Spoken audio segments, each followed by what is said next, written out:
Школа в жизни каждого человека – это яркий мир детства, новых знаний, открытий и приключений. Это счастливое время, и как счастлив тот человек, который продолжает ходить в школу уже не как ученик, а как учитель. Мой педагогический путь начался в 2017 году. В Помозинской школе я работаю уже 5 лет.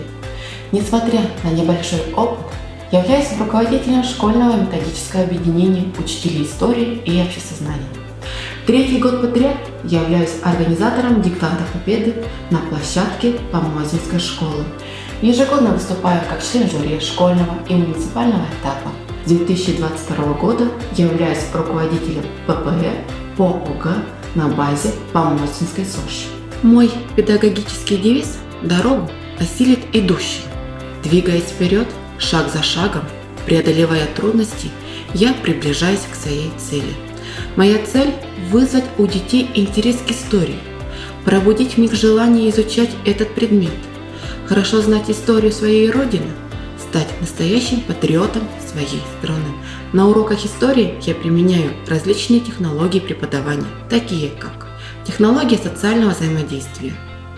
Это дискуссии, деловые и ролевые игры, работа в группах, проектно-исследовательские технологии, составление кроссвордов, создание проектов с использованием ИКТ, игровые технологии. Для повторения темы использую интерактивные задания, которые разработаны мной. На уроках для закрепления, например, дат или терминов, использую историческое добино.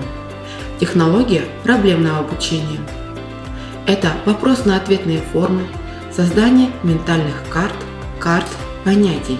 Работа в школе всегда дает дополнительные возможности проявить себя. Поэтому вот уже несколько лет я являюсь руководителем детского оздоровительного лагеря. Разрабатываю документы, занимаюсь организационными вопросами, организую различные поездки, в которых сама принимаю непосредственное участие. Я не только учитель истории, но и классный руководитель. Мой класс принимает активное участие в жизни школы. Это различные акции и конкурсы, проекты, коллективные и творческие дела. Совместно с родителями организуем походы. Детям нравится пить чай у лесного костра, кататься на ватрушках, купаться в снегу. Душевные беседы в неформальной обстановке. Процесс воспитания требует от педагога более тонкого подхода к ребенку, чем процесс обучения. Воспитательная работа требует от учителя постоянного напряжения всех духовных сил, мудрого терпения и огромной любви к детям и своему делу.